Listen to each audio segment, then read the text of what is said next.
The idea is Michael's going to go in and sing his part. Janet's going to go in and sing her part, right? We press play and record, and he turns into the Tasmanian devil. And he launches into the song. Tired of injustice, tired of the scheme. Janet comes between Terry and myself, and she just goes, I'll do my vocal in Minneapolis. I'm Allison Hagendorf. America, this is the next. Hello, Times Square. Hello, Madison Square Garden. Welcome to X Games Aspen. I'm Allison Hagendorf. I'm the live announcer of the B&E. Welcome to Rock This with Allison Hagendorf. Yeah, this is Allison Hagendorf. Hello, my fellow music lovers, and welcome to the Allison Hagendorf Show. Hello, my fellow music lovers, and welcome to the Allison Hagendorf Show. This is where we celebrate the universal love of music and the rock and roll spirit that lives in each of us. I am so glad you're here. We are coming to you from DWP Studios, and I want to give a shout out to our presenting sponsor, Cloudwater, and our friends at Karma Sauce. These are quality products I love. They're all part of my life and help make this show possible along with you. Your support means the world to me. Thank you.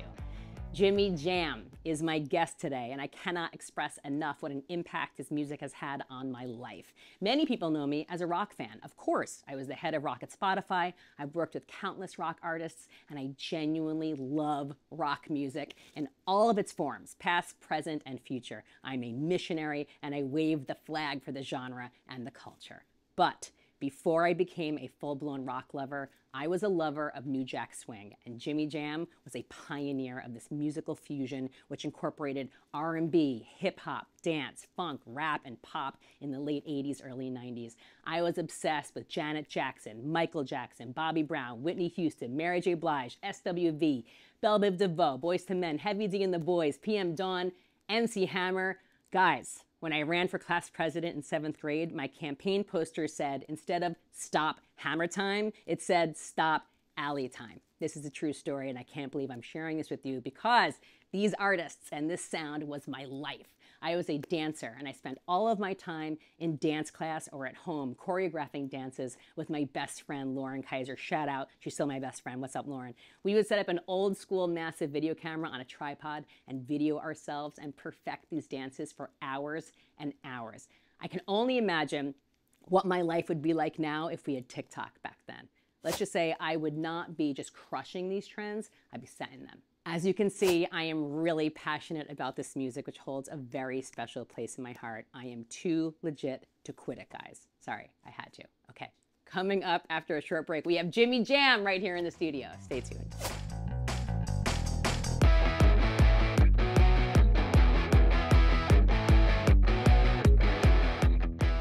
One thing about me is that I work hard and play hard, and this functionally fun box from Cloudwater helps me do that.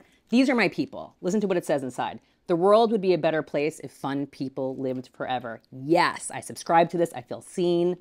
Inside, we have organic caffeine, we have daily defense, immunity, and CBD, which I imbibe every single afternoon. I think you'll enjoy this. Go to cloudwaterbrands.com, use my code Allison30 for 30% off, and let me know what you think. Cheers. My guest today is a 5-time Grammy winner and both a Rock and Roll Hall of Fame and Songwriters Hall of Fame inductee. He and his production partner, Terry Lewis, have more Billboard #1s than any other songwriting production team in chart history. With a career spanning over 4 decades, he has worked with icons including Prince, Aretha Franklin, Usher, Mariah Carey, and Mary J Blige. He not only worked with, but helped develop Janet Jackson's sound, and as a result, helped change my life. Mr. Jimmy Jam, welcome to the show. Thank you and good night. I can't follow that up. That was the best introduction ever. That's a Hall of Fame introduction, Allison. What can I tell you? I'm beaming and gushing right now because, as you know, I'm a very big fan. So I will try to like keep it together. Thank you so much. But no, I mean, you know, your work, and you continue to do the work, has contributed so much to music, to artistry, and to pop culture. You know, and I think, like, for me, when I first became obsessed with your work, and so many of us, was Janet Jackson's Control. Yeah. And it was a historic shift. That was like that was an album, was one of the most definitive albums in history. And I guess my question for you is, like, when you got together with Janet, were you setting out to do a new, fresh sound? Or was it something just that happened organically because of timing and being in the moment and being together? Well, I think it's a little bit of both. I think we always, at that point in time, because we've been producing records probably 3 or 4 years at a pretty good clip at that point, and we always tried to give each artist their own sound. Like we always tried to make the artists sound like their best selves. Yeah. And when we started off, I think a lot of what we did was a lot of, artists that had maybe had a big hit, but then weren't able to follow it up. Okay. And so we were able to do that with the SOS Band, with Cheryl Lynn, with Patty Austin, with different artists leading up to Janet. So we kind of had a formula, if you will, of kind of how we went about it. And one of the things was getting to know the people really well, to figure out what to write for them. So we were just coming up with songs randomly. It was specifically for them. Yeah. Timing was very important because Janet, before that point, had been doing a lot of acting, a lot of other things, and wasn't really necessarily, I don't even think she thought of herself as an artist. I think it was at that time more of her dad's idea that, let's get her a record deal. So I think we were catching her at a point where she was really interested in singing. She was interested in being an artist.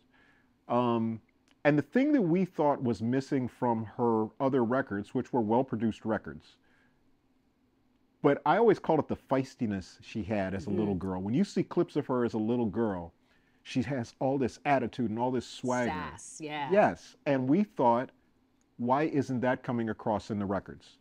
So our biggest kind of, mission, if you will, is let's do two things. Let's give her that attitude and that swagger back that we used to see as a little girl.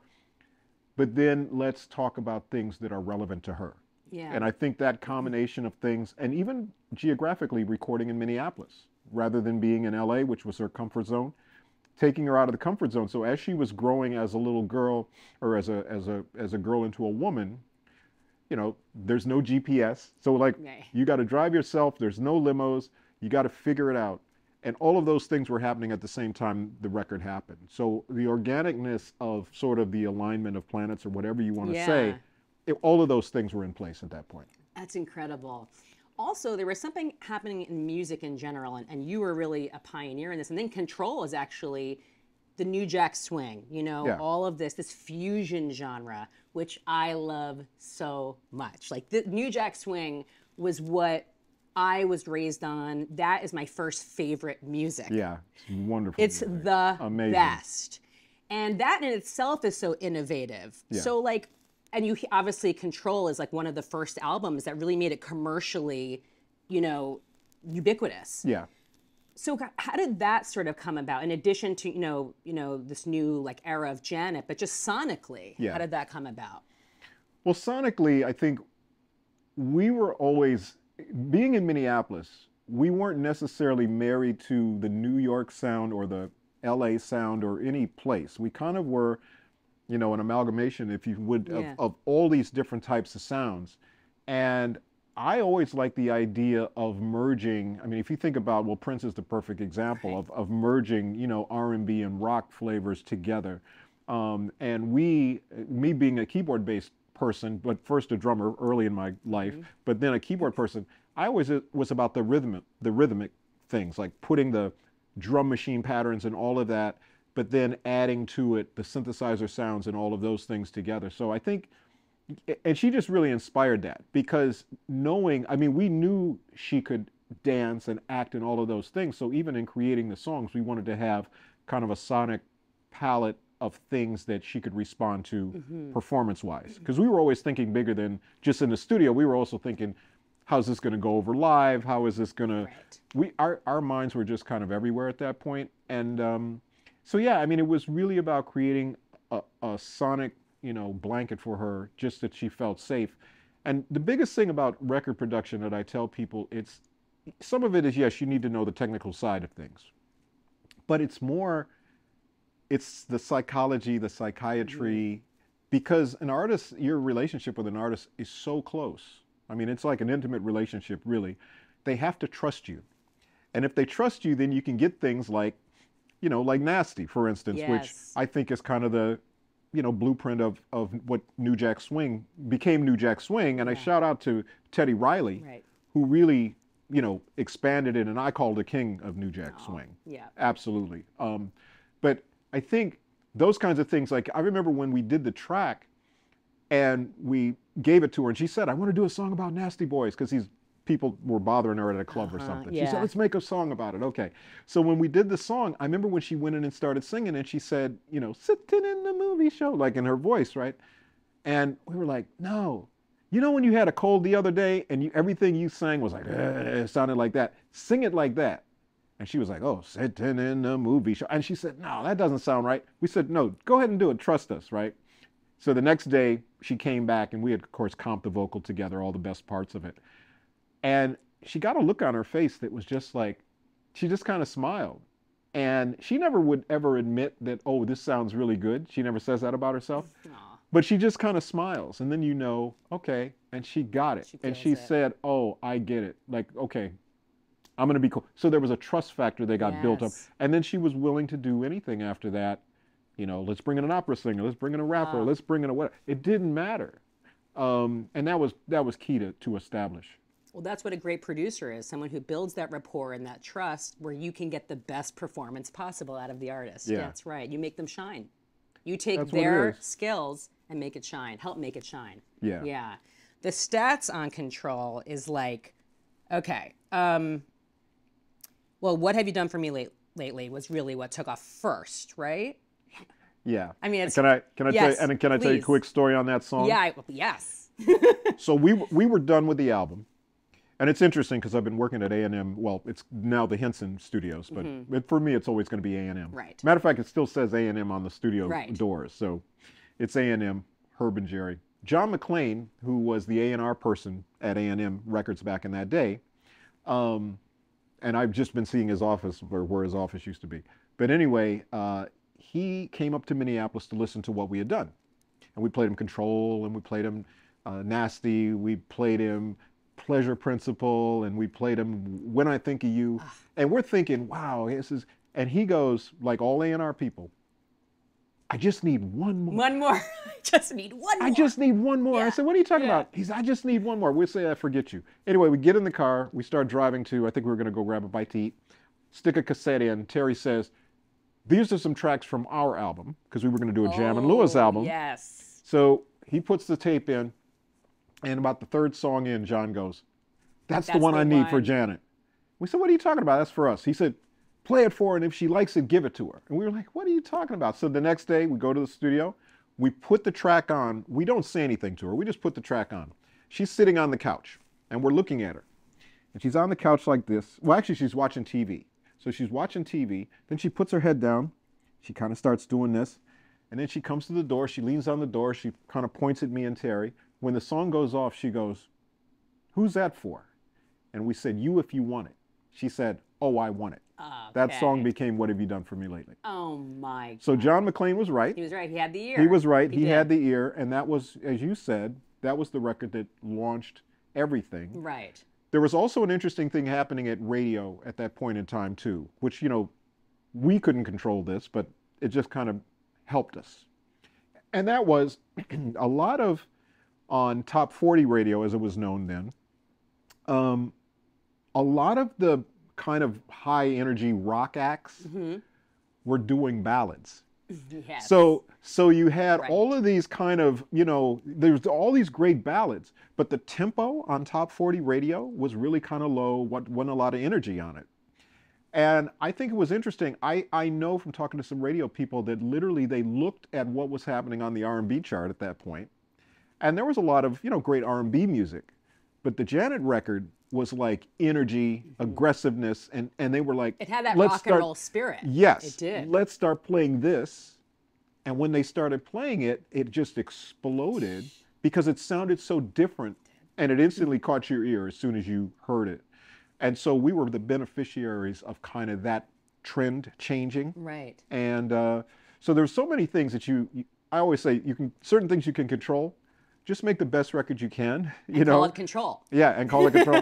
But I mean, that's the thing. So many things are out of your hand at that point. So it's, you know, it's divine intervention for sure. It really, I mean, the planets were aligned. Yes. but also the music was great.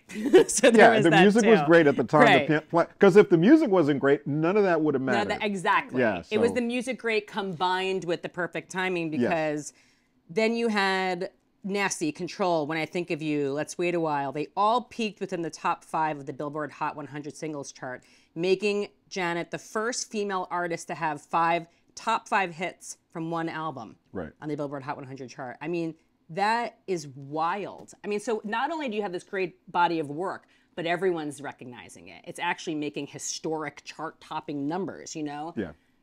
You knew the album was great, but you couldn't anticipate like how it would just explode like that.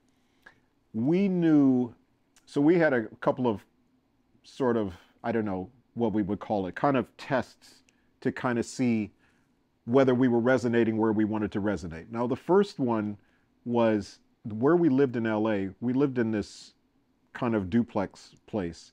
And on the block, when you drove down this block, you'd hear music blasting out of everybody's house. And we said, we want to be that music blasting out of everybody's house, right? Yeah, totally. And I remember after the Control album came out, I remember driving down the street, or walking down the street, not even driving, walking down the street, and that's what I was hearing out of everybody's houses. So that was kind of like a great litmus test. That was the neighborhood test to Yeah. you know, that people are enjoying what we were. The other thing was, though, John McClane, and I'll mention his name one more time, he literally went, after he heard the record, he went back to LA and he literally stood on people's desks because they were going, oh yeah, we might go gold with this. He said, gold, this is at least double platinum. This is, you don't know what this is. Like, he heard it and knew it and got it and was a cheerleader. And you need that within companies. Yeah. You need people that are really going, And no, envision this the potential. Yes. Yeah, and support it. And support it. And he definitely did that. And I remember one of the proudest moments at A&M was when I Think of You was coming out. The video came out. Yes. And they premiered it at this big party. And it was literally, it was a double platinum party for Janet. So we're all standing on stage, you know, Herb and Jerry and John McClane and Janet and all of us. And they're handing out these big, you know, double platinum albums. And this is before When I Think of You came out. And When I Think of You came out, then that pushed it a whole Next nother level. Yeah, a whole nother level. But John McClane knew it before it happened. And that was so important, having that cheerleader on our side. Of course. And as you just said, the video, the timing again with MTV Yes. and Janet being Janet. I mean, again, perfect alignment. I mean, Her brothers, we played the album for her brothers. Michael wasn't there, but her other brothers were there. And I remember when we got done playing the album, they said, that one song. And we said, which one? They said, the one, I don't know which one it was. And we said, oh, Control? No. We said, Nasty? No. What have you done for me lately? No. What's it sound like? He said, it starts with a piano. Bum, bam. Oh, I said, oh, When I Think of You. They said, that's a #1 song. And we were like, really? Like, we never thought of it like that. yeah. And of course, it ended up being the first, we had black #1s, R&B #1s. That ended up being the first pop right. #1, When I Think of You. So they totally got it. But it tells you a little bit about that family. Like, they have really good musical They instincts. get it. They get it. They hear it they a certain totally way. heard it. They totally heard it. Yeah. And was this your first Grammy win? Was it for Yes. Producer of the Year? Yes, it was the first 87? Grammy win. Yeah. Yeah, and it's so cool. So that night is definitely on my, you know, top 5 nights of all time for a lot of reasons. But we got to perform with Janet on the show, which was amazing. But I brought my mom as my date that night, and I actually quit high school. Kids don't follow my lead on this. But I quit high school because I knew I wanted to pursue music, and I thought my mom was going to hit the roof. And when I told her what I wanted to do, she just said, okay, as long as I see you really going for it. Right. Which I thought was really weird for her to say. But I was like, okay. And over the years after that, probably the 5 or 6 years after that, she watched me, you know, DJ and work in a record store and do all of these different things to just to learn music and to get better at it. So to bring her, but the thing I always regretted was I knew she was not going to see me walk across a graduation stage. Okay. And that was going to be something missing from her life. When they called our names at the Grammys and we walked across the stage with the Grammy in our hand, that was like our graduation. Oh, it chills. And so that, to me, was the reason that moment was so special. And also it gave us we didn't feel like we had made it. We felt like if they're going to put Grammy Award winning before our name, we better do something to really deserve it, to really feel like we deserve it. And that's kind of the mandate for us ever since then.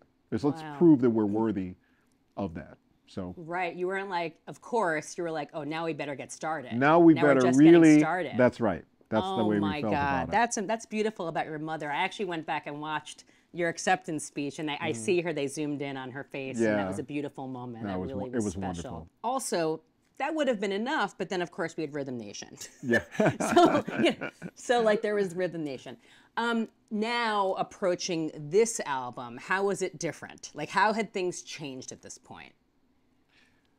Well, the interesting thing on Rhythm Nation was we knew we didn't want to repeat what we had already done. Mm-hmm. And the environment in Making Control was no expectations. Nobody even knew we were making the record because, quite honestly, I don't think anybody cared. Mm-hmm. I mean, we were just stuck in Minneapolis. It took 6 weeks to make Control. Rhythm Nation was 6 months. Uh-huh. Everybody had advice and the follow-up pressure and all of those things. But we had already felt like we kind of had experienced the follow-up things. As I said earlier, a lot of our early career was really trying to get people hits who had had hits before and then weren't able to follow them up.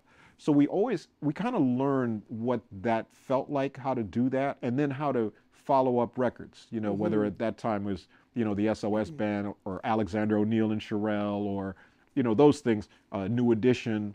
We kind of already knew kind of how to follow up records. So we weren't really feeling any sort of pressure. And we were doing the same thing. We were going to Minneapolis, sequestered away from everybody. I remember toward the end of the project, there was a guy, Rich Frankel, who was the art director at A&M. And I remember he had the album cover and all the art and stuff for Rhythm Nation. And he comes to the door of the studio, and this is the dead of winter in Minnesota. And he says, hey, and I said, hey, Rich, how are you? Oh, I'm good. And he had an envelope with him. I said, is that the art? He says, yes. And I took it from him and he said, I'm not going to hear anything, am I? And I said, nope. And I shut the door. So he literally flew all the way to Minneapolis to hand the artwork. And I know he thought he was going to hear something. Yeah. He didn't hear a thing. And I remember when Janet came in the very first day, we had just built a little second studio in a garage area we had at our studio. This was our first flight time. And I remember I was working on the track To Miss You Much. Oh my God. And we didn't know that's what it was going to be called, but I remember that was and I remember I just pointed at a note on the keyboard, and Janet just kind of walked in the door, and I just pointed at a note on the keyboard, and she kind of looked at me and went like that. I'm like, and that little string part that she played is made the actual record. And so good. And she came in with a ton of song ideas, because on Control, she didn't know she was going to be a writer. She didn't know that her ideas were going to come through. Because she hadn't written prior to this. On her first two albums, she was not She wasn't writing it. And you know, I don't think our thing is always, we want the artist to be involved in the creative process as much as possible, or as much as they want to be. And she started coming up with different ideas, but just from the conversations we had the first like 3 or 4 days before we even went in the studio. And I remember on Control, she said, when are we going to get started? And we said, oh, we're started. Yeah. And we gave her the, you know, when I was 17, I did what people told me, did what my father said, let my mother mold me, right? And she looked at those lyrics and she said, well, that's what we've been talking about. We said, yeah. She said, so what we've been talking about, that's what we're going to write about? Yes. Yes. Yeah. So that made the light bulb go off in her head. So now when she came back for Rhythm Nation, she had ideas, you know, already creative ideas on what she wanted to do. I want to do a song that sounds like this. I want to do this. And it was exciting. It was cool. The other thing she did that I remember was because there's snow on the ground. Mm-hmm. She lays down in the snow and makes a snow angel. Aww. And I'm like going, you're going to catch a cold. What are you doing? You know, don't do that. But I remember that vividly. Yeah. And but it was just beautiful. It was really beautiful. It was exciting to do. And you know, Clarence Avant, The Black Godfather, on Netflix, if you haven't seen it, it's must see. But he was the one that got that deal done, because there was a lot of negotiating and, you know, whatever. And I remember he called Jerry Moss. Well, I remember Janet called me and she said, what's going on with the album? And I said, I don't know. And she said, well, do you want to do the album? And we said, yeah. And I said, do you want us to do the album? Yes. What's the problem? I don't know. I called Clarence. I said, Clarence, what's the problem? He said, I'll call Jerry Moss. And he called Jerry Moss, and literally 4 days later, we were in the studio. Okay. Because Clarence just said... He made it happen. He made it happen. Yeah. He said, pay these guys. He said, because I remember at the time, I want to think, it was something like, we had like the offer was like $1 million or something like that, right? To do the project. And they were balking at that. And Clarence said, okay, you guys are charging, you know, I don't know, $10 an album or whatever the heck it was, right? And you've sold like 60 million albums or 70, you know, you've sold this, $60 million you've grossed on this record. You can't give these guys $1 million? Mm-hmm. And like literally we were in the studio like the next 3 or 4 days because Clarence was like, life is about numbers. Right. It's all about numbers. So anyway, that's what got us into Rhythm Nation. And of course, the climate of the country had changed at that point. Yes. We were literally watching CNN, MTV, ESPN for me. Like we were literally going between the channels. And so you're seeing music, you're seeing these great videos, you're hearing all this great music, but then you're seeing all of these kind of terrible news stories that were happening around the world. And it really informed the writing process and what we wanted to talk about, you know. It just, you know, because without that, once again, it was where Janet was at that point in her life, was being concerned about what was happening in people's lives and then wanting to commentate on it. And that was important. And it was, again, generating these like iconic numbers. It made history as the only album to generate 7 top 5 hits on the Billboard Hot 100, surpassing Michael Jackson's Thriller. Yeah. And Bruce Springsteen's Born in the USA, which they each had 7 top 10 hits. I mean, surpassing Thriller in statistics, I mean, were you guys aware of these numbers? Like, was there sort of like a Michael Janet competition happening? Yeah. There was a little bit of sibling rivalry at that point because she, you know, she wanted to do it on her own merit. Mm-hmm. I think she realized or maybe felt like her initial deal was because she's Michael's sister. Right. And that's how she started. And she, you know, she has no problem with being Michael's little sister, but she wants her success to be based on her own, you know, hard work and what she does. She and her also artistry. Her artistry. And it was very smart of her not to, she didn't tour on Control because she said, I don't feel like I have enough songs to really do the kind of show that I want to do. So of course the Rhythm Nation tour was the biggest debut tour of all time, from what I understand. And of course it took the whole kind of what we see on tours now with the little microphone and all of those things, that started on that tour with Janet. So she was such a groundbreaking artist in so many ways, very empowering to women and all of that. So it's just so nice to be a part of that, you know, chapter, you know, of developing that. I want to talk about some other songs during this time. So now we're into the 90s. Johnny Gill, Rub You the Right Way, one of my absolute favorite songs. Yeah, thank you. But I also love the song that Janet did with Luther Vandross and BBD, The Best Things in Life Are Free. That was one of my favorite songs. And that was from a soundtrack, the Mo Money soundtrack. The Mo Money soundtrack. Who knew that song was going to blow up so much, right? So here's the story on that one. Yeah. So we did, in the 90s, one of the things we started was Perspective Records, which was our label. And the idea was to sign groups or artists that probably weren't going to get signed anywhere else. We started with The Sounds of Blackness, Optimistic, which is my favorite song we've ever written or produced of all time. We then had Mint Condition, Pretty Brown Eyes, Breaking My Heart. So we had a couple of hits under our belt. We had a group called Low Key that had a #1 R&B record. And then the Mo Money soundtrack was the next thing that came along. And I remember we had written a song for Luther Vandross like a long time ago. It was called The Thrill I'm In. And I remember we saw Luther somewhere, and I remember we had sent the song to him or whatever, and he never really responded. And we said, you know that song that we sent you? And he started singing it. He started going, the thrill I'm in, the thrill I'm in. We said, oh my, you know this? He said, I do. He said, I love that song. He said, but for this soundtrack y'all are doing, here's what I want to do. Nobody thinks I can do funky up-tempo music, so I want to do a funky up-tempo song. And we're like, okay, cool. And then he said, and I want it to be a duet with Janet. Oh. And we were like, okay, all right, that's our mission. Yeah, okay, cool. Let's okay. make that happen. And so he was the one that really came up with the idea of doing that. Janet, of course, was like, absolutely, Yeah. I'm into it. And it ended up being huge. And it's funny because I've been working with a lot of UK artists recently. And in the UK, it was a big record here in the States, but in the UK, it's one of the biggest records of the Really? year over there. Yeah, Best Things in Life Are Free. Oh, that song is Huge. so good. It might be Janet's biggest record in the UK out of all Wow. her records. That record just really resonated for whatever reason over there. Yeah. Well, it set the tone for the 90s because then, of course, we had Janet. We Then, had of course, Janet we had again. Janet in Of course we did. 1993, which I will just tell you that Janet, because Nirvana's Nevermind is an album that changed my life, changed culture. Absolutely, yes. And Janet is also of that ilk. And I know that it changed so many people's lives, and so many female artists today reference specifically this album even, Yeah. you know?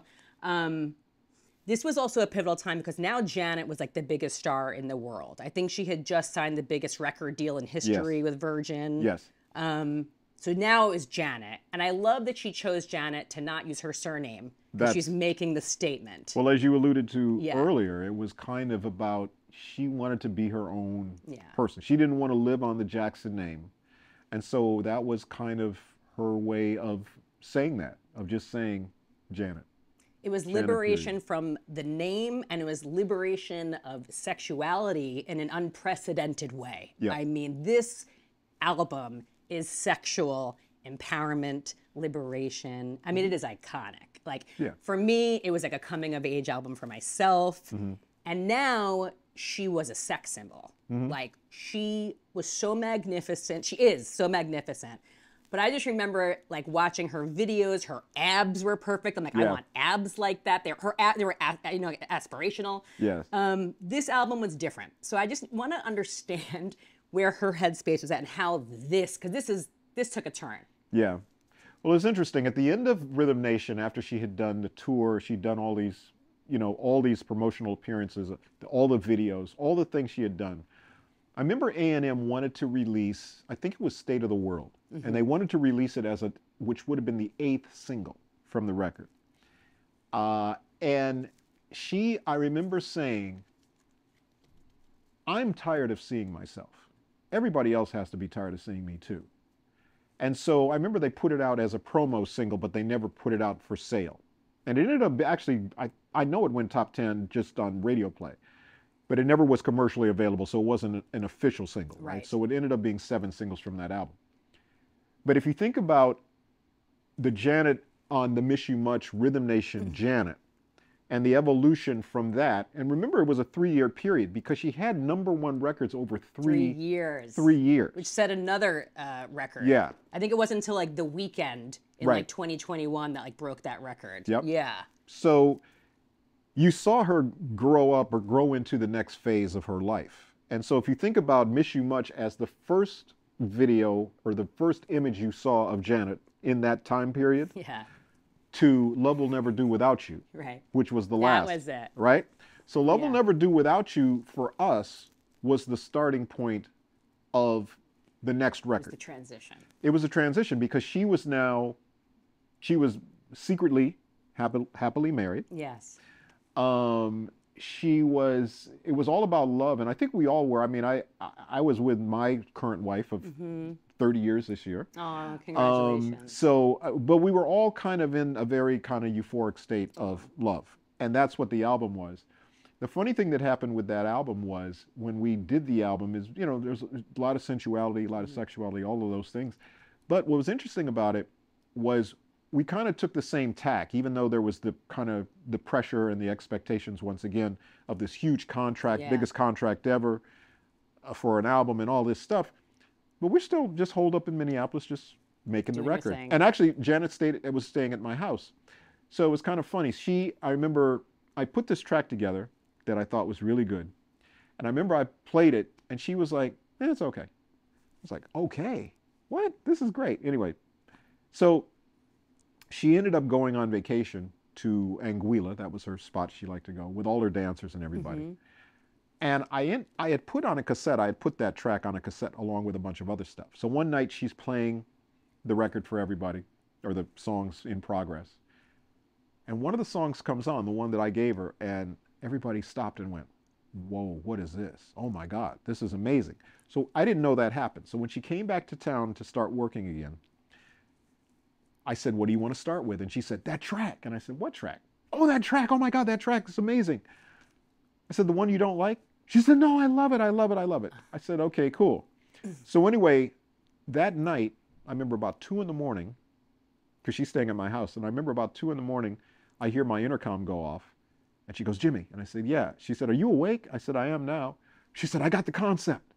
That's the way love goes. Oh. And I said, okay, that's the way love goes. Okay, cool. She said, yeah, not in a bad way, in a good way. That's the way love goes. I said, okay, great. I said, so we can do it in the studio. We can do it tomorrow or whatever. She said, oh, sorry. She was like so, it's 2 in the morning. she was so excited. She was ready to do it. And of course, obviously the record came out beautifully. We, in our minds, always thought that was going to be the first single.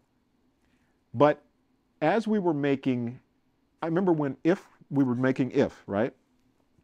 So Jordan Harris and Jeff Aroff, who were the 2 Virgin executives, happened to kind of stop through Minneapolis on their way to New York, right? Right. And they wanted to hear something. So I called Janet. She wasn't at the studio. And I said, hey, the guys from Virgin want to hear something. What should I play them? And she said, what are you working on? I said, I'm just working on this track. She said, just play whatever you're working on. I said, okay, cool. So that was If. And I remember they walked in the studio, and there's no vocals or anything on it at this point. It's just the track. Did it have that guitar part yet? Oh, yeah. Oh, yeah. Oh, no, the That's all track that was, needs, yeah. the track was there. It was all there. And so they just were like, okay, Yeah. cool. And then they walked out, right?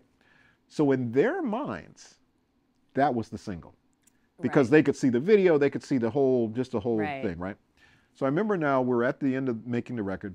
Janet's going to LA for like marketing meetings and stuff, right? They're going to lay out what the plan is. And I remember as she's leaving, we said, don't let them talk you into If. We know That's the Way Love Goes should be the single. And she says, oh yeah, you're right. She comes back to Minneapolis 2 or 3 days later, and she goes, you guys, If is the single. We're like, no. So we said, no, what are you talking about? And they said, well, they want to do a really big video and they want to do a really, and we're like, oh, no, that's not the way. So anyway, about a week goes by. We're now doing the last song that we're going to record on the album, which is called The New Agenda. Yes. And that's with Chuck D from Public Enemy. So Chuck D comes to town. He comes in, he lays his rap down, kills it, right? So now it's about 2 or 3 in the morning. We said, Chuck, can we play you a couple of songs and you tell us which one you think should be the single? He said, okay, cool. So we go in a little conference room. We set it up. We play If, and we play That's the Way Love Goes. So when both songs go off, he goes, man, that If, man. He said, that If. That If sounds like, man, that sounds like Janet's, man. That sounds like Janet's back. Like, wow, like I can see the video, I can see the whatever, right? And as he's saying that, Janet's looking at me and she's just going, and I'm going, damn. And then he goes, but that other song, what's the name of that other song? We said, That's the Way Love Goes. He said, you know what that song is like? He said, that song is like when Sade puts out a record. There's no hype, there's no anything, right? And he picks up, I'll use this as a CD. Yeah. He picks up, or actually I can use this as a CD. He picks it up and he goes, Sade just goes like this. Yeah, lets it do its thing. Yeah. And then you kind of go, oh, what is this? Oh, Sade, oh, cool.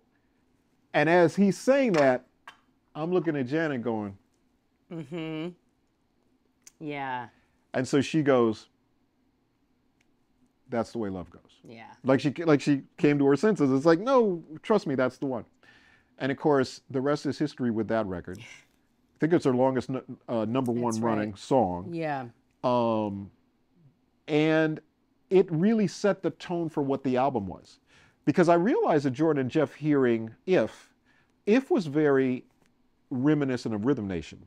Very industrial sounding, you know, with the guitars, which are, by the way, aren't guitars, they're keyboards. I was going to ask you about that. Okay, so they're keyboards. Yeah, they're keyboards. That's my favorite keyboard sound I've ever heard. You know, I can't play the guitar, but I was around, well, Terry, obviously a great bass player. But whenever I'd play something on a keyboard that sounded like a guitar, Terry would always go, guitar player wouldn't play it like that. So he knew what it was. Yeah. And I remember when he heard the song, he was like, who played guitar on that? And I was like, me. But I don't play it. He knew I did it on the keyboards, right? But it was just this combination of sounds that I found that I thought really worked. And to this day, people still go, wow, that guitar on. Oh my God. But you know, the guitar on That's the Way Love Goes. That's ding, right. Ding, ding, ding. Yes. That's a keyboard. Questlove called me about that the other day. Really? He said, that's a keyboard? I said, yeah. And I said, I still have the keyboard. I'll plug it in and play it. You know what? You need to do like a breakdown of you making these sounds in the keyboards people can see, because that's mind-blowing. Yeah, because people don't, yeah. But my thing with keyboards back in the day, and I'm a total keyboard nerd, obviously. Mm-hmm. But it was always like, people would say, they'd get a keyboard and then they go, man, if you get in there and you really start tweaking around and you can really come up with some great sounds. And my theory was, you pay people to come up with great sounds on a keyboard. I should be able to go through the presets on the keyboard and come up with great sounds. They should just sound great. And they should inspire, for me, whatever inspired a song. Yeah. So I would always get keyboards, and for me, it was always based on, if the presets inspired a song, that's what it was. Mm-hmm. And a lot of those songs was just based on sounds that were in the keyboards that kind of said, oh, this would be great for this. Yeah. So, but yeah, If was tremendous. If was a Michael Jackson favorite too. Oh, he man. He loved that song. That song. Album has every genre on it. Yeah. This time has opera. I mean, there's literally, there's opera, there's funk, there's jazz, there's rock, there's pop, there's literally R&B, of course. It's every genre. And it really showed that Janet can do anything, and that you could do anything. Well, that's what I was going to say. When you have an artist that is fearless, mm-hmm. and she will do anything, she's not, well, we can't do this or we can't, everything's off. Like, If was really interesting. So I remember when I did the track and she loved the track. She said, oh, this is great. This was great. She said, what do you hear for a melody? And I said, I don't really hear a melody so much, but I hear like a pattern, almost like a Native American chant, mm-hmm. Or at least what I think of a Native American chant, like a dun, dun, dun, dun, dun, dun, dun, dun. So I did a demo of me just kind of singing. Dun, dun, dun, dun, dun, dun, dun, dun, dun, dun, dun. I did a demo like that. She came back the next day with all the lyrics, and I'm going, wow. And then she already knew from Nasty, I know you're going to want me to sing it low, so I'll sing it low, and all of those things. So just the trust, but the fact that you're working with an artist where it's endless, it's like having that painting thing and you have just endless colors. You can do any combinations of colors and it's going to work. And as a producer and a writer, there's nothing better, nothing more inspirational than that. And then there was the video. But it was like, this was like before TikTok, but like everyone was doing like the dance to that, like, like everyone did that dance just from watching MTV, watching Janet, wanting to be just like Janet. The choreography was groundbreaking. Everything about it was groundbreaking, you know? And we loved, by the way, sampling. Oh, yes. A lot of people, I remember, would ask us, when sampling first started happening, how do you feel about sampling? And You've always been sampling. Right. But people ask they think we're going to say, oh, it's cheating, people with no talent do that, like that kind of thing. And we'd always go, we love it. And they go, you do? It's like, yes. Rhythm Nation is Sly and the Family Stone. Right. It's like, we always felt like That's the Way Love Goes is James Brown, Papa Don't Take No Mess, and Impeach the President drum loop. It's like, If is the Supremes? What's the sample? If dun dun if someday we'll be someday we'll be together. Yeah. But for us, it was a chance to take the music we grew up loving and almost repurposing it for a new audience, for a new generation. And it's like people hear dun dun and if you do that, you go, wait, what is that? That's a sample? What is that from? And it makes you go now listen to Dinah Ross and the Supremes. Or I think that to me is the bridge that music has. And I think being able to do that through sampling and interpolation or whatever is amazing to me. I loved the opportunity to do that. And you could always tell the music we loved growing up because it was somewhere in our records. I was on a Zoom the other day with the guys from America. Oh, it's one of my favorite bands growing up. and we talked about Someone to Call My Lover on one of Janet's later albums, on the All For You album. And I saw, it wasn't Dewey, it was Jerry Beckley. And he said, "Are you Jimmy Jam?" I saw him on a plane. I said, "Yeah." He said, "You built me my pool. The Janet Jackson Memorial Pool or whatever you built because of the sample of Ventura Highway on Someone to Call My Lover." Wow. What a compliment that is to No, him. it's, no, he loved it. And he said, "If you ever want to sample any of our songs, just call me. I played on them all. I'll come play on all of them." But to be able to have that relationship with people, to have relationships with Joni Mitchell because of Got Till It's Gone. And I had dinner with Joni about a year ago, and she said, "You know what the coolest thing about that song is?" I said, "What?" She said, "Every day somebody comes up to me and says, 'Joni Mitchell never lies.'" And she says, "I love when people do that." Oh. And she actually let us license the song for something. That song had never been licensed. We did a TV show last year called Unprisoned on Hulu that we wanted to use the song. And they said, "There's no way you'll get the song cleared." I called Joni, I called Janet, I called everybody, and everybody said, "Absolutely. Oh, that's It'd amazing. be great." So so music, just the bridges that music create. Yeah. And your only time working with Michael Jackson was with Janet on Scream. Yeah. Well, that's what started the relationship. We ended up doing a bunch of stuff on History, on the History album after that. Right. This was the beginning. But that was, that Scream was the beginning. And Michael said, "I just want to do this song." And it was interesting when we were trying to figure out what the track was going to be. I remember I had Janet come to town, and I just said, she said, "What do you need me for?" I said, "Just inspiration. I just need for you to just hang out." And I think we came up with probably 6 or 7 tracks that we thought might work. And I remember when we played the track that ended up becoming Scream, I remember Janet, there were 2 tracks she liked, and she said, "I know he's going to pick this one." And I said, "How do you know?" She said, "Because I know my brother." And I said, "Okay, cool." So there was that track. The other track she liked was a track that ended up becoming Runaway.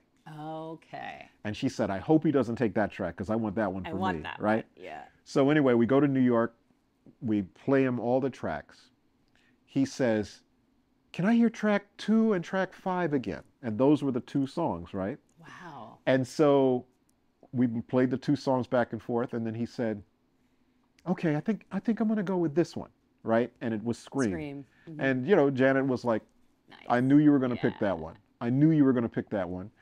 And obviously, the chance to work with them together. Now, so the funny thing, so my most impactful studio story ever, which I've probably told a million times, but when we go to the studio, the idea, this is in New York, the idea is Michael's going to go in and sing his part, Janet's going to go in and sing her part, right?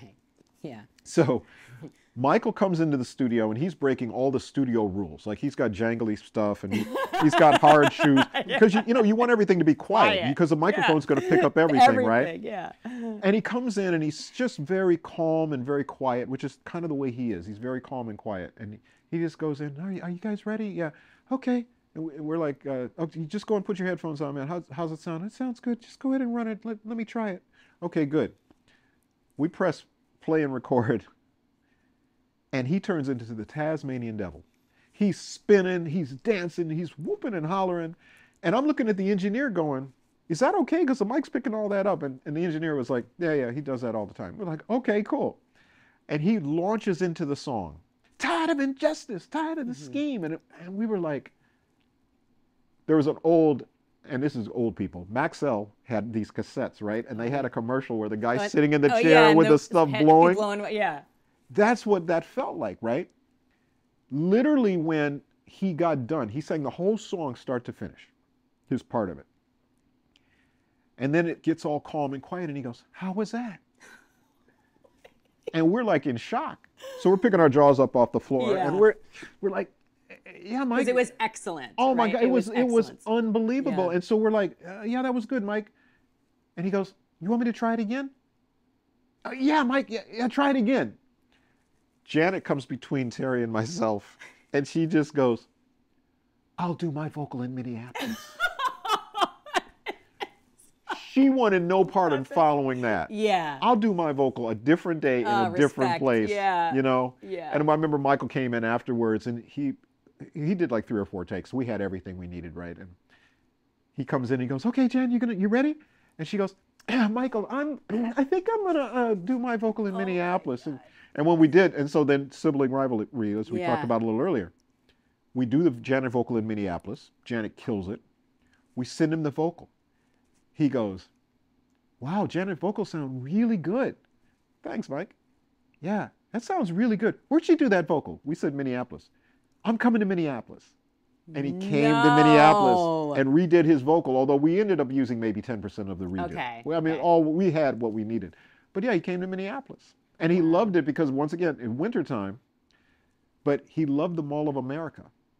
And he could go because in Minnesota, you can put a ski mask on, right? Right, no one recognized And him. nobody recognized. And Oh. he was able to walk around probably the most normal that he's felt. And nobody even knew, because nobody Oh. knew he was in town, really. Right. You know, so yeah, it was a great experience making that record with him. Wow. And he ended up using pretty much all of the other tracks, with the exception of Runaway, which Janet took. But he ended up using all those tracks on the History album. That's amazing. So, yeah. it was a great Oh relationship. my God. I love Scream so much. And of course, that video is just The video. iconic. Oh my Mark God. Romanek, who directed that, just a genius. Genius. And we watched. We were there on set, and it was funny because Janet had her camp, Michael had his camp, and they were two totally separate camps. And I was like Switzerland, right? Right, I was right. like the one person that could go between camps with no problem, which was kind of an interesting thing. But yeah, what a great experience that was. Amazing Oh my experience. God. Well, thank you for sharing me about the Jacksons, but I do want to hear about your story as well. Well, Because but my story is attached to the artist. yes. That's the great thing, is our story doesn't exist without all the great people that we get a chance to work with. I always say you work with good people and they make you look good. Oh yeah. That's our story, truly. But you were really born with music in your DNA, with your father, yes. Cornbread Harris. I mean, Yeah. you were just born in music. Totally. And you were, I think you first played with him at like 12. Yes. Like Yes. your first professional gig at That's- 12. yeah. Playing That's with my dad. unbelievable. Playing with my dad, Cornbread Harris. Cornbread, I love that name. That was my first professional gig. And what happened was he had a trio. It was just him on the keyboards. He had a guitar player named Coffee, who was great, and a drummer. The drummer would either show up late or not show up to gigs. And I played drums at the time. I started on the drums. Right. And I remember one gig, the drummer showed up late, so I sat in and I played. The next week, I remember the drummer didn't show up at all or something, and the guitar player just said, "Just let your son, he knows all our songs, just let him play." And I played. So at the end of it, I remember he said, "You should just hire him, just let him play." And he was like, "Okay, cool." And then my mom was my agent, so my mom said, "What are you going to pay him?" And he said, "Oh, I'll throw him out $20 or whatever." And she was like, "No, no, no, no, no. You're going to pay him just like you'd pay your real drummer." Yeah. And so that started my bank account. And I played with my dad for probably, almost a year. I'd say I played with him. And the thing that changed after that was I met Terry Lewis. Right. Summer of 50 years ago, 51 years ago now. God. And when I met Terry, Terry said to me, "Let's put a band together," and because he knew I played, and I knew he played bass. So Yeah. let's put a band together. So okay, cool. And I said, "I'll get my drum set." He said, "No, I already got a drummer." He said, "You should play keyboards." Huh. And I said, "Why?" And he says, "Because your dad plays keyboards." He said, "So if your dad can play keyboards, that means you can play keyboards." I was like, "Okay." So following Terry's logic, I became a keyboard player at that point, and stopped playing with my dad. And then that's kind of my musical evolution. But yeah, my house that I grew up in, keyboards all around the house. Had my first drum set. I learned, my education was a lot of groups, but Chicago was probably the main one. Wow. Because I played saxophone. Yes, yes. So I'd put the Chicago records on and I'd play sax to them, and I'd play the keyboard parts that Robert Lamb played. We've become really good friends now. That's really cool. I'd play the drum parts. I would play, that was such a great band to me. Yes. And I would learn to play all those parts. So that was kind of like my musical education. And my mom played records constantly. Ray Charles in particular, but Al Green later on in life, which I loved, and Aretha Franklin, and I grew up hearing such great music, Yeah. but then also learned how to play it. which was the best education you could have, is you hear it, but then you go over to the organ, you go over to the keyboards or to the drums, and you learn how to play the parts, which then started forming you later on, which I didn't know, on how to produce records, because you know all the different parts. Did you meet Prince in piano class? Is Piano that when class, you guys connected? Met Prince in piano class, junior high school. Oh my God. Bryant Junior High, and I think I was in 7th grade probably at that point, and they had a piano class at the high school. We were at the junior high, but there was a high school, Central High School, and they had a piano class. And Central High was like 2-3 blocks away, so you could walk to Central, get your piano class, and walk back. So it basically got you out of school for a good hour and a half, which was perfect. Like great, perfect. And I remember they had a keyboard setup where it was kind of like a table, but they had keyboards all around the table.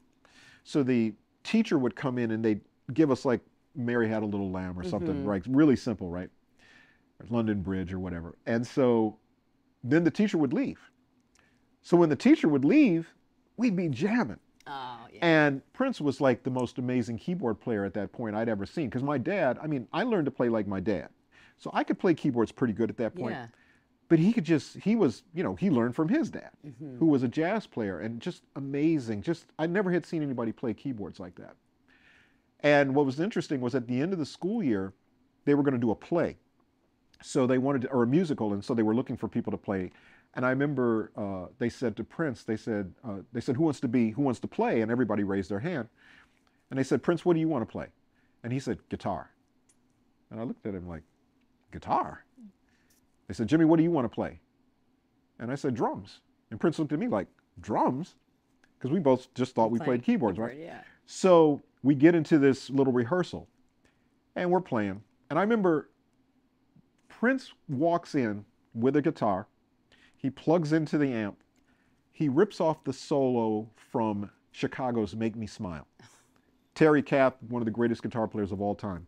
Note for note, with the sound and everything, he rips this solo off. Just kills it, right?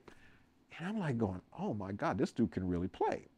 And I'm good on the drums. So anyway, we start playing. I think he's kind of going, oh yeah, Jam's good on the drums, whatever. Anyway, we take a bathroom break. On the bathroom break, I hear somebody on the drums, just killing the drums. I'm thinking it's probably the music teacher, right? I walk out, it's Prince on the drums, killing the drums. He hands me the sticks back, and I'm like, literally like, dude, like the sticks are on fire. Like I can't even, and I've never seen that amount of talent in someone that young, but just eventually, obviously getting to know him later on. When you talk about someone is music, walking, breathing music, that's Prince. Wow. I mean, and so once again, when you talk about the education that we got, you think about, we've worked with Michael Jackson, we worked with Prince, we grew up loving Gamble and Huff, loving Holland Dozier Holland and Motown and Norman Whitfield and all those. The amount of information we had playing in local bands, I DJ'd in clubs, I had every piece of information that I could have, and I had the best partner I could ever have in Terry Lewis. Wow. So literally it's that combination of things to me that's so divine, you know, the way that it happened. What was your relationship with Prince over the years? After, because I know the initial thing where you got fired because you were working with SOS and he wanted you to himself. And, but you guys, what was your relationship like as adults? So Terry always likes to say he didn't fire us, he freed us. Right. You know? But yeah, and you know, and once again in storybook fashion, literally the day that Prince fired us at Sunset Sound, when he fired us, he just said, you guys produce the SOS band. I told you not to produce other acts, so you're fired. So Terry and I walked out, and we had already booked a session to mix the SOS band at another studio that same night. So we literally went to the other studio. We walked in, the engineer was a guy named Steve Hodge. We had never met Steve Hodge. The only reason we knew Steve Hodge was on the liner notes of albums. We loved his mixes, and we knew he worked at a place called Larrabee, so we went to Larrabee, and there's Steve Hodge, right? So we had never met him, and we walk in, and he goes, hey, nice to meet you guys. We said, nice to meet you. And he said, what's wrong? And we said, oh, we just got fired from the Time. He said, oh man, that's messed up. He said, well, I don't think you have anything to worry about, because this song here, this is a smash. And he presses play, and Just Be Good to Me comes on out these big speakers with the Steve Hodge mix on it. And we were like, whoa. So it was like that was the fate. But I think Prince knew, kind of like what they say, when the baby mom pushes the babies out the nest. Prince knew that we were okay to fly. He knew we knew what we were doing, and he kind of pushed us out. And so there was a bit of, you know, questioning and acrimony or whatever you want to call it initially. And even even when he fired us, he tried to kind of divide and conquer, because he called Terry and wanted Terry to come back, but not me. Okay. You know? Okay. So it was kind of an interesting thing.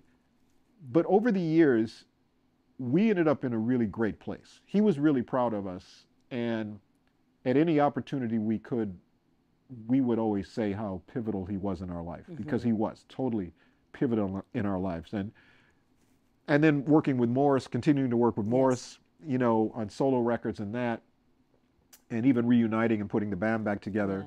And when we did the Pandemonium album, you know, Prince is a part of that album, and he's playing on that album.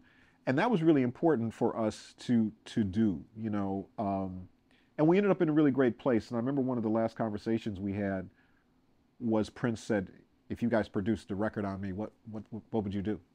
And I remember Terry said, first thing we do is all that music that we had in the 80s in the vault, we'll start with all of that music right there. Because there's a bunch of stuff that was earmarked for the time, you know, that never came out, you know. And so, like, let's work with that stuff. And I remember he wanted to rent one of our rooms at our studio for like a year and just make a record. And we were like, you got it, whatever you want, you know. So yeah, we ended up in a very good place. We're planning to work together. And I think he was proud of us for what we did. And we feel like we carry his legacy in everything that we do, his advice. And particularly the thing I learned the most, his work ethic from him, you know, that the talent is okay, but you got to outwork people. And I think that he was the living example of that, of having the most talent, but also outworking everybody. Because he'd rehearse his band all day, then he'd rehearse the time all day, then he'd go make a record all night. He'd walk in the next day at the studio and he'd pop it in a cassette and he'd go, I did this last night. And, you know, and 1999 would come on or something. You know, it'd be like, what? He's superhuman. Oh my God, totally. What did his passing teach you? Not to leave things unsaid to people. There's so many things that I felt like I never said to him or never had the chance to say. I was probably his biggest fan, and it's funny because that doesn't necessarily mean when you're a fan of somebody, it doesn't mean you agree with everything they do. It just means that you recognize the talent and the influence that they've had on you, and his was singular to me. But I really made it a point to now reach out to people. I think I shock people now when I'm all up in their DMs, as they say. Great. Yeah. And if I hear something I like, I'll just go, hey, I really love this, you know, whatever. And people go, Jimmy Jam? It's like, yeah. And they're like, oh my God, you know, whatever. I'm just like, no, I just love what you're doing. I just make it a point to do that with people. I always had tried to do that before, but that's really when it really became clear to me to do that. When somebody crosses your mind, just reach out to them in that moment. There's been people that a lot of times I'll text people if I have them on my phone and just, hey, just thinking of you. Oh, and they'll go, you don't know what this means to me. And these are like some of the most successful people ever, but everybody has those days of doubt and those bad days or whatever it is. And I get texts like that from people some days when I'm not feeling great. And somebody will go, hey, I love something, or I saw you on something, or whatever that is, or just checking in with you. It means the world. And I just think, particularly in the society we're in now, where it's, you know, it's cancel culture, it's, you know, people put so much energy into being negative. I just want to put that same amount of energy into being positive. You know, I got a chance to work with Inflow, who's my favorite producer, UK producer, does Salt, does his wife, or his, I call her his wife, his significant other, Cleo Soul, who's one of my favorite singers. But I just DM'd him one day, and I just said, hey, I really love everything I'm hearing, and he hit me back, and that turned into a meeting about 3 years ago, and he said, I'm going to work on some projects, and when I come over to the US, he said, I'm going to give you a call. And a month ago, he gave me a call on a project he's working with. And we ended up spending the month together. Oh. But that happened because of a DM, Right. you know, that I just reached out and let somebody know. And there's been a lot of that. So to me, social media as it is, I know it gets a bad rap as my phone goes off. Let's see who's calling me. Oh, it's Terry Lewis. I don't know if you can see that. It's my partner, Terry Lewis. I will, hold on. You can say hi if you'd like. Hi, Terry. Terry Lewis. What's up, Mr. James Jam the Third? What's up, man? I'm actually in the middle of an interview right now. What's up, Terry? I will. It's Allison Hagendorf, Terry. We love you. We're talking about you. All good stuff. It's all good stuff. Anyway. It's all good. It's all Yeah, good. it's all good. Okay, cool. But I'll hit you. I'll hit you back. Give me a call. Whatever. Aw. Okay, we'll do, man. Got some things to go over. Hi, Okay. Terry. Bye-bye. I just got to witness the brotherly love in person in real time. I mean, that was really special. You guys are the cutest. That's funny. You guys are the cutest. You're blessed. Totally blessed. You're blessed. I love Terry. He's such a visionary. Like his whole idea of, I remember we were on tour with the time, and that was his whole thing.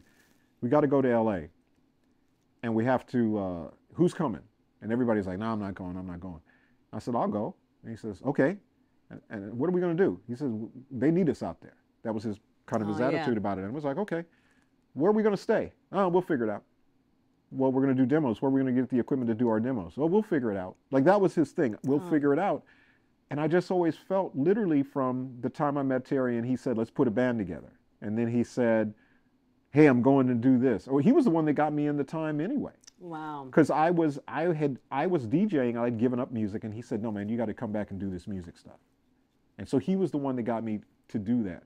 So I've always just trusted his vision. Yeah, he's on a things. visionary. Yeah. He really is. And so whatever he's got that we need to talk about, you know, I'm sure it's the next vision for whatever it is we're going to do. I can't wait to hear that. I can't either.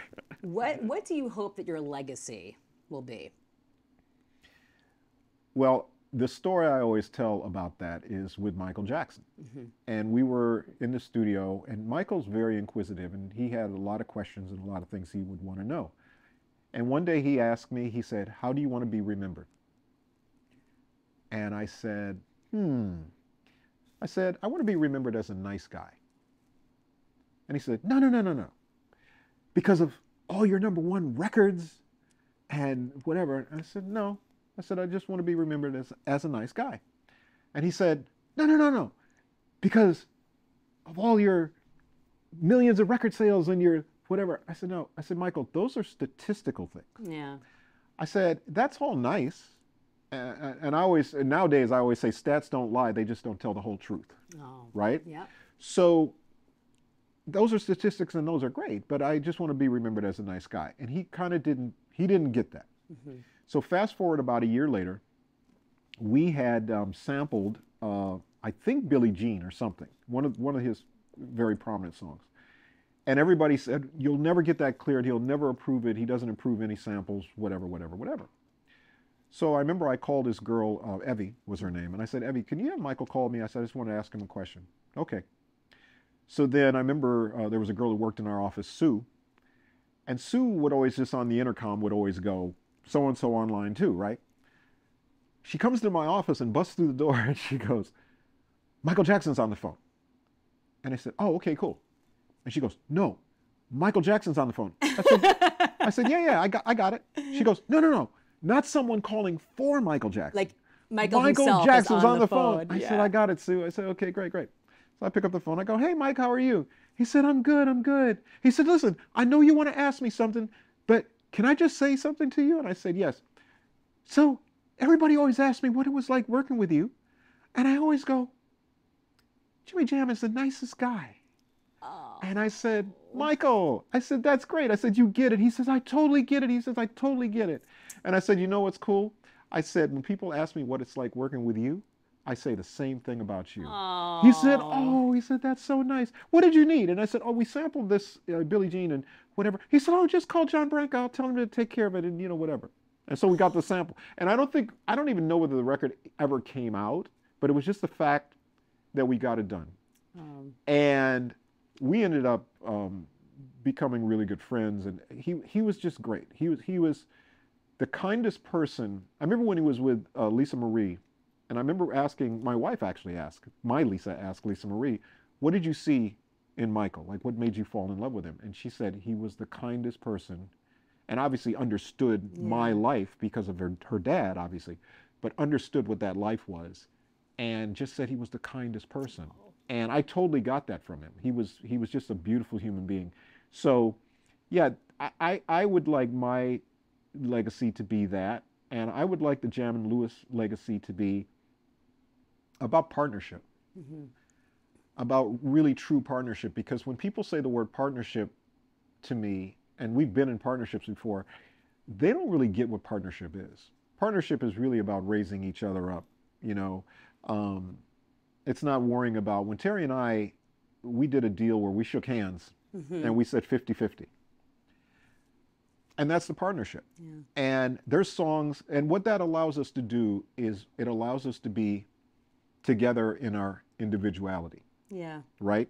Meaning, I can come and do this show with you today, and then we got Terry, you know, with us. Terry was part of it. Terry was part of it. But I can do that. Terry's going to go to the studio, do whatever he does. But we get to do whatever's important to us. We raise our families, raise our kids, and all of those things. We make the music with the people who we love making music with. There's some people, I swear to God, there's some artists that would talk to Terry and they'll go, what's Jimmy do? I never see him, right? And there's artists with me that'll go, what's Terry do? I never see him, you know?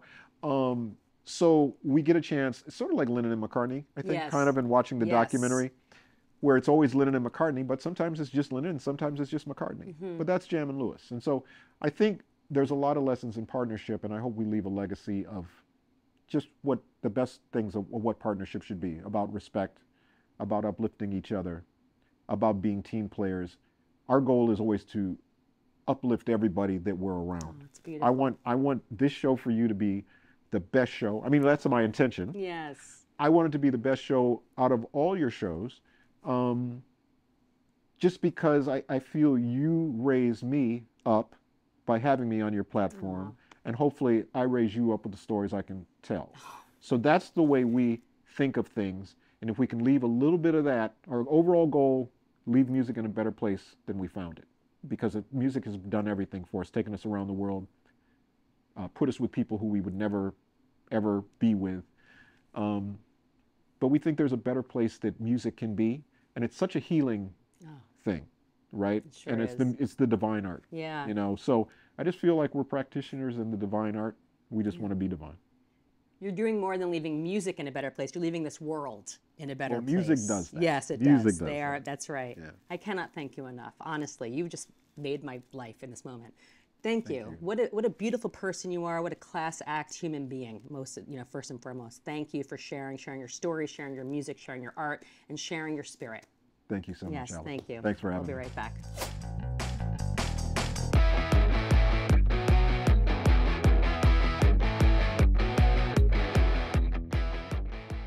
As you know, I care so much about the music community, and I wanted to share a way for artists and content creators to get your videos seen by more people. Advertising.me is one of the leading digital marketing boutique companies. They promoted over 50,000 songs, artists, and creators, and they specialize in YouTube promotions.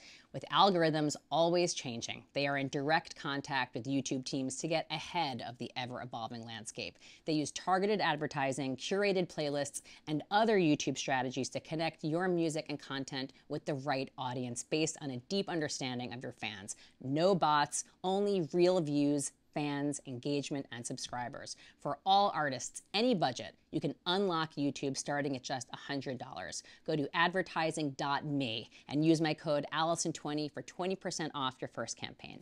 My face actually hurts from smiling and beaming so hard and geeking out about the excellence of Jimmy Jam, his storytelling, what a class act human being he is. He makes this world a better place.